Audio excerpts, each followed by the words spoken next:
Are you considering purchasing a used iPhone and want to ensure that it's authentic? Do you want to learn how to check whether an iPhone is original, refurbished, or fake? Look no further. In this guide, I will share with you 2 foolproof methods to verify the authenticity of your iPhone. So, without wasting any time, let's get started. Solution 1. Check IMEI for your iPhone. Open a browser, type ifreeicloud.co.uk or IMEI check for iPhone. Enter your serial number. Please verify it. Now this will give more information about your iPhone.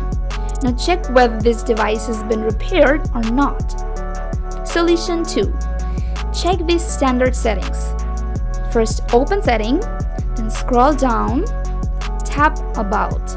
Now take a very close look at your model number. Now check these letters. If your model number starts with M, there is nothing to worry about. But if it begins with F, it means your device is refurbished.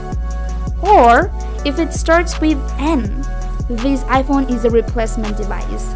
So guys, these are the best guides to finding out iPhone is original, refurbished, or fake. Now if you still have any more questions about this topic, please ask me in the comment section. Thanks for watching.